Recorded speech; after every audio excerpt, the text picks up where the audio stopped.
Hello दोस्तों, good morning. उन्नयन job portal पे आपका स्वागत है। आज हम लेकर आए हैं स्पीडी का नेक्स्ट डिस्कशन बैच, जिसमें छोटे छोटे ऑनलाइनर क्वेश्चन को देखते जाएंगे। इस चैप्टर में है राष्ट्रीय प्रतीक एवं चिन्ह। राष्ट्रीय प्रतीक एवं चिन्ह, इसमें छोटे छोटे ऑनलाइनर क्वेश्चन को देखते जाएंगे। भारत का राष्ट्रीय ध्वज तिरंगा है, ये तो सबको पता ही होगा, जिसकी लंबाई तथा चौड़ाई का अनुपात 3:2 है। 3:2 है, इसमें कन्फ्यूजन नहीं होना है। लंबाई और चौड़ाई 3:2, कितने लोग 2:3 कर देते हैं? नहीं, चौड़ाई और लंबाई का पूछेगा तब 2:3 और लंबाई और चौड़ाई का 3:2। तिरंगा के बीच में एक चक्र है जिसका रंग नीला है, इसमें 24 तिल्लियां हैं। आगे, राष्ट्रीय ध्वज के निर्माता कौन थे? पिंगली वेंकैया। राष्ट्रीय ध्वज के निर्माता पिंगली वेंकैया थे। ध्वज का प्रारूप संविधान निर्मात्री सभा द्वारा 22 जुलाई 1947 को अपनाया गया था। ध्वज का प्रारूप कब अपनाया गया था? संविधान निर्मात्री सभा द्वारा 22 जुलाई 1947 को। आम लोगों को इसे ससम्मान फहराने की अनुमति 26 जनवरी 2002 से प्रदान की गई। आम लोगों को तिरंगा फहराने की अनुमति कब प्रदान की गई? 26 जनवरी 2002 से। भारत के झंडा गीत विजय विश्व तिरंगा प्यारा, इसकी रचना जो है श्री श्यामलाल गुप्ता पार्षद के द्वारा की गई थी। विजय विश्व तिरंगा प्यारा श्री श्यामलाल गुप्त पार्षद के द्वारा। शक संवत पर आधारित भारत के राष्ट्रीय कैलेंडर को 22 मार्च 1957 को अपनाया गया। कब अपनाया गया? 22 मार्च 1957 को। राष्ट्रीय कैलेंडर का प्रथम माह चैत्र होता है और अंतिम माह फाल्गुन। भारत का राष्ट्रीय चिन्ह अशोक चक्र है, जो सारनाथ स्थित सिंह स्तंभ में अंकित है। भारत सरकार ने राष्ट्रीय चिन्ह को 26 जनवरी 1950 को अपनाया। भारत सरकार ने राष्ट्रीय चिन्ह को कब अपनाया? 26 जनवरी 1950 को अपनाया। राष्ट्रीय चिन्ह में देवनागरी लिपि में लिखा सत्यमेव जयते कहाँ से लिया गया है? मुंडकोपनिषद से। कहाँ से लिया गया है? मुंडकोपनिषद से। राष्ट्रीय चिन्ह के मूल स्तंभ में 4 सिंह हैं। कितने सिंह हैं? 4। ऐसे दिखते 3 हैं और एक पीछे वाले 4 सिंह। रविंद्रनाथ टैगोर रचित जन गण मन को संविधान सभा ने 24 जनवरी 1950 को अपनाया। राष्ट्रगान के रूप में रविंद्रनाथ टैगोर द्वारा रचित जन गण मन को संविधान सभा ने कब अपनाया? 24 जनवरी 1950 को। ऐसे याद रखेंगे, 26 जनवरी 1950 को संविधान लागू हुआ, उससे 2 दिन पहले 24 जनवरी 1950 को। राष्ट्रगान को सर्वप्रथम 27 दिसंबर 1911 को कांग्रेस के कलकत्ता अधिवेशन, जिसके अध्यक्ष थे पंडित बिशन नारायण दत्त, उसमें जो है गाया गया। राष्ट्रगान को रविंद्रनाथ टैगोर ने सर्वप्रथम जनवरी 1912 में तत्वबोधिनी पत्रिका, किसमें? तत्वबोधिनी पत्रिका में भारत भाग्य विधाता शीर्षक से प्रकाशित किए थे। भारत भाग्य विधाता शीर्षक से प्रकाशित किया तथा 1919 में मॉर्निंग सॉन्ग ऑफ इंडिया के नाम से अंग्रेजी अनुवाद किया गया। राष्ट्रगान गाने में कितने सेकंड का टाइम लगता है? 52 सेकंड का। बंगला साहित्यकार बंकिम चंद्र चटर्जी रचित वंदे मातरम को संविधान सभा ने 24 जनवरी 1950 को राष्ट्रीय गीत को स्वीकार किया था। राष्ट्रगान को भी 24 जनवरी और राष्ट्रीय गीत को भी 24 जनवरी 1950 में। वंदे मातरम के रचयिता कौन? बंकिम चंद्र चटर्जी। राष्ट्रगीत का प्रथम प्रकाशन 1882 में बंकिम चंद्र चटर्जी के उपन्यास आनंद मठ में हुआ। कहाँ हुआ? आनंद मठ में। राष्ट्रीय गीत को सर्वप्रथम 1896 ईस्वी में कांग्रेस के कोलकाता अधिवेशन में, जिसके अध्यक्ष रहीमतुल्ला सयानी, उसमें जो है गाया गया। आगे, राष्ट्रगीत के प्रथम गायक कौन थे? पंडित ओंकारनाथ ठाकुर। राष्ट्रगीत के प्रथम गायक पंडित ओंकारनाथ ठाकुर थे, जिसकी धुन जादूनाथ भट्टाचार्य ने बनाई है। राष्ट्रगीत का अंग्रेजी अनुवाद अरविंद घोष तथा उर्दू अनुवाद आरिफ मोहम्मद खान ने किया। राष्ट्रगीत गाने में 65 सेकेंड और राष्ट्रगान गाने में 52 सेकेंड। और राष्ट्रगीत 65 सेकेंड। संसद के अधिवेशन का प्रारंभ जन गण मन से तथा समापन वंदे मातरम से होता है। संसद के अधिवेशन का प्रारंभ कहाँ से होता है? जन गण मन से और समापन वंदे मातरम से। राष्ट्रीय पुष्प क्या है? कमल है। नेलम्बो न्यूसिफेरा गॉर्डन, ये इसका वैज्ञानिक नाम है। राष्ट्रीय पक्षी मोर, पावो क्रिस्टेटस। राष्ट्रीय पशु बाघ, पैंथरा टिग्रिस लिन्यास। राष्ट्रीय फल क्या है? आम, मैग्निफेरा इंडिका, ये सब वैज्ञानिक नाम भी दिया हुआ है। उसके बाद राष्ट्रीय वृक्ष क्या दिया है? बरगद। राष्ट्रीय वृक्ष बरगद, फाइकस बेंथालेसिस। भारत का राष्ट्रीय जलीय जीव कौन है? डॉल्फिन है। भारत का राष्ट्रीय जलीय जीव डॉल्फिन। आगे देखेंगे बजट तथा बैट। बजट तथा बैट के बारे में। बजट शब्द फ्रेंच शब्द बौगेट से बना है, जिसका अर्थ चमड़े का थैला होता है। सबसे पहले 1803 में बजट शब्द का प्रयोग फ्रांस में आय व्यय के रूप में प्रारंभ किया गया था। बजट का प्रारंभ इंग्लैंड में माना जाता है। बजट का प्रारंभ कहाँ माना जाता है? इंग्लैंड में। भारत में बजट प्रणाली का संस्थापक एवं जन्मदाता जेम्स विल्सन को माना जाता है। बजट समवर्ती सूची में आता है।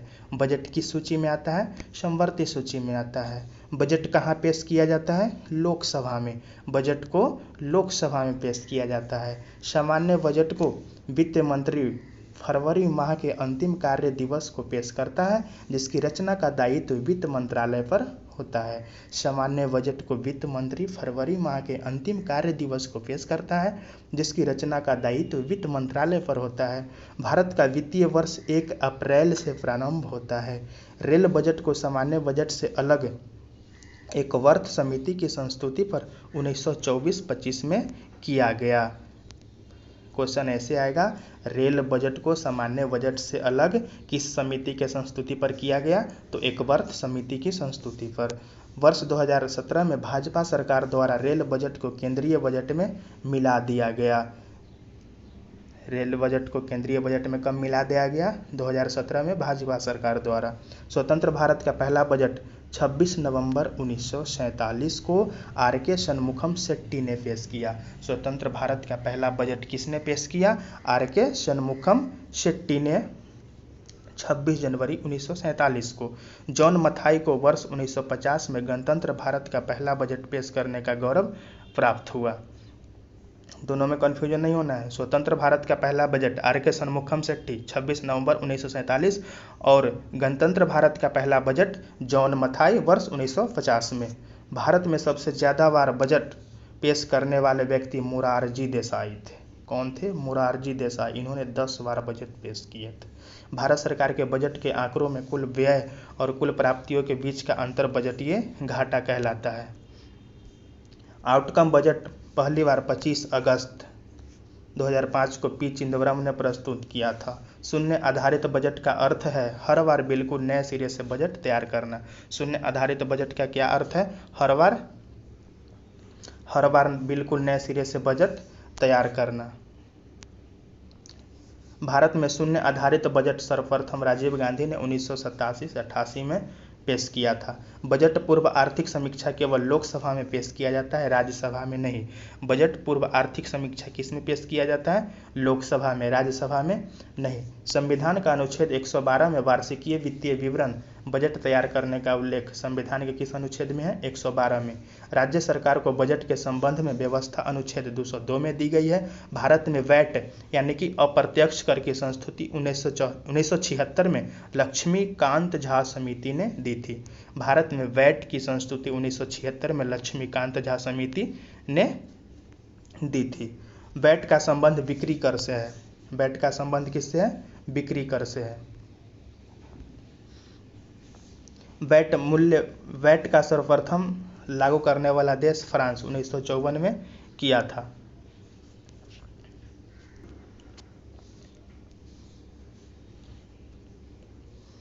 भारत में वैट 1 अप्रैल 2005 में लागू हुआ। भारत में वैट कब लागू हुआ? 1 अप्रैल 2005 में। वैट सबसे पहले हरियाणा में तथा सबसे अंत में उत्तर प्रदेश में लागू किया गया। वैट जो है भारत में सबसे पहले किस राज्य में? हरियाणा में तथा सबसे अंत में उत्तर प्रदेश में लागू किया गया। भारत में सेवा कर 1994 से 95 में प्रारंभ हुआ। मुडवैट MOD VAT संशोधित मूल्य वृद्धि कर को 1 अप्रैल 2000 को केनवैट में परिवर्तित कर दिया गया था, जो उत्पाद शुल्क कर से संबंधित था। कर ढांचे में सुधार के लिए सुझाव देने हेतु चिल्लैया समिति का गठन 1991 में हुआ। कर ढांचे में सुधार करने के हेतु कर ढांचे में सुधार के लिए सुझाव देने हेतु किस समिति का गठन किया गया? चिल्लैया समिति का गठन किया गया। राजकोषीय नीति सरकार की प्राप्ति, राजस्व और व्यय से संबंधित है। राजकोषीय नीति सरकार की प्राप्ति किससे संबंधित है? राजस्व और व्यय से संबंधित। आगे देखेंगे हिंदी भाषा ज्ञान। हिंदी भाषा ज्ञान संविधान के भाग 17 के अनुच्छेद 343 के अनुसार संघ की राजभाषा हिंदी और लिपि देवनागरी होगी। यह किस भाग में है? भाग 17 में और अनुच्छेद 343 में इसमें दिया गया है कि संघ की राजभाषा हिंदी और लिपि देवनागरी होगी। संघ की राजभाषा के रूप में हिंदी को 14 सितंबर 1949 को मान्यता प्रदान की गई। भारत में सर्वाधिक बोले जाने वाली भाषा हिंदी तथा दूसरा क्या है? बांग्ला है। भारत में सर्वाधिक कौन सी भाषा बोली जाती है? हिंदी और दूसरी बांग्ला। भारत की तेलुगु भाषा को इटालियन ऑफ द ईस्ट कहा जाता है। तेलुगु भाषा को क्या कहा जाता है? Italian of the east. Punjabi भाषा गुरुमुखी लिपि में लिखी जाती है। पंजाबी भाषा किस भाषा में? गुरुमुखी लिपि में लिखी जाती है। संविधान के 8वीं अनुसूची में 22 भाषाओं को मान्यता प्राप्त है, जबकि मूल में 14 थी। संविधान की 8वीं अनुसूची में कितनी भाषाओं को मान्यता प्राप्त है? 8वीं, 22 भाषाओं की। राजभाषा आयोग का गठन 1955 में किया गया। किसके द्वारा? बीजी खेर थे, जिसके अध्यक्ष कौन थे? बीजी खेर थे। राजभाषा आयोग का गठन 1955 में किया गया, जिसके अध्यक्ष कौन थे? बीजी खेर थे। हिंदी दिवस 14 सितंबर तथा अंतर्राष्ट्रीय मातृभाषा दिवस 21 फरवरी को मनाया जाता है। अंग्रेजी को नागालैंड एवं मेघालय में तथा उर्दू को जम्मू कश्मीर में राजभाषा का दर्जा प्राप्त है। अंग्रेजी को कहाँ पे? नागालैंड एवं मेघालय में, और उर्दू को जम्मू कश्मीर में राजभाषा का दर्जा प्राप्त है। भारत के प्रथम राष्ट्रकवि मैथिली शरण गुप्त हैं, जिन्हें आधुनिक युग का तुलसी कहा जाता है। भारत के प्रथम राष्ट्रकवि कौन है? मैथिली शरण गुप्त, जिन्हें आधुनिक युग का तुलसी कहा जाता है। आधुनिक युग की मीरा के रूप में महादेवी वर्मा को तथा भारतीय आत्मा के रूप में माखनलाल चतुर्वेदी को जाना जाता है। Very important. भारत के प्रथम राष्ट्रकवि मैथिली शरण गुप्त है, जिन्हें आधुनिक युग का तुलसी कहा जाता है। आधुनिक युग की मीरा महादेवी वर्मा को तथा भारतीय आत्मा माखनलाल चतुर्वेदी को जाना जाता है। संस्कृत व्याकरण के जनक कौन है? पाणिनि है। संस्कृत व्याकरण के जनक पाणिनि। विश्व का आदि महाकाव्य रामायण को एवं आदि कवि वाल्मीकि को माना जाता है। रामायण मूलतः किस भाषा में लिखी गई है? संस्कृत भाषा में, जबकि रामचरितमानस अवधी भाषा में लिखी गई है। दोनों में कन्फ्यूजन नहीं होना है। रामायण संस्कृत भाषा में और रामचरितमानस अवधी भाषा में लिखी गई है। संसार का सबसे बड़ा महाकाव्य कौन है? महाभारत है। हिंदी का प्रथम बड़ा महाकाव्य पृथ्वीराज रासु है। महाभारत के रचयिता महर्षि वेदव्यास थे। हिंदी भाषा इंडो यूरोपियन से संबंधित है। कालिदास भारत का शेक्सपियर कहलाते हैं। सुमित्रा नंदन पंत सुकुमार कवि कहलाते हैं। सुकुमार कवि कौन कहलाते हैं? सुमित्रा नंदन पंत कहलाते हैं। और शेक्सपियर, भारत का शेक्सपियर कालिदास। विश्व की सबसे प्राचीन भाषा कौन है? सुमेरियन। विश्व की सबसे प्राचीन भाषा सुमेरियन। केंद्रीय अंग्रेजी व विदेशी भाषा संस्थान हैदराबाद में है, जबकि institute of advance studies Shimla में अवस्थित है। केंद्रीय अंग्रेजी व विदेशी भाषा संस्थान कहाँ है? हैदराबाद में, जबकि institute of advance studies Shimla में है। भारत में आधुनिक शिक्षा के जन्मदाता चार्ल्स ग्रांट है। आधुनिक शिक्षा के जन्मदाता कौन है? Charles grant. भारत का आइंस्टीन नागार्जुन को तथा कलम का सिपाही मुंशी प्रेमचंद को कहा जाता है। कलम का सिपाही मुंशी प्रेमचंद और भारत का आइंस्टीन नागार्जुन को। हिंदी में आशुलिपि के जन्मदाता राधेलाल द्विवेदी है। प्रथम हिंदू विधि के निर्माता कौन थे? मनु थे। देश का प्रथम विश्वविद्यालय नालंदा विश्वविद्यालय है, जिसकी स्थापना गुप्त शासक कुमार गुप्त ने 450 ईस्वी में किया था। विक्रमशिला विश्वविद्यालय की स्थापना पाल शासक धर्मपाल ने 9वीं शताब्दी में की थी। प्रथम हिंदी सम्मेलन भारत में 1975 ईस्वी में कहाँ हुआ था? नागपुर में हुआ था। विश्व के वेटिकन सिटी में विश्व की सभी भाषाएं मान्य हैं। विश्व के वेटिकन सिटी में विश्व की सभी भाषाएं मान्य हैं। नेक्स्ट बस इतना ही, इसमें ये दोनों देख लेंगे, ये बहुत इंपॉर्टेंट है। देश का प्रथम विश्वविद्यालय नालंदा विश्वविद्यालय है, जिसकी स्थापना गुप्त शासक कुमारगुप्त प्रथम ने 450 ईस्वी में किया। विक्रमशिला विश्वविद्यालय की स्थापना पाल शासक धर्मपाल ने 9वीं शताब्दी में की थी। दोस्तों आज तक इतना ही। अगर हमारा वीडियो अच्छा लगे तो इसको शेयर कीजिए, कमेंट कीजिए, कमेंट तो ज़रूर कीजिए, इसको जो भी बातें हो कमेंट में अपना रखिए, और इस चैनल उन्नयन जॉब पोर्टल को सब्सक्राइब कीजिए। धन्यवाद।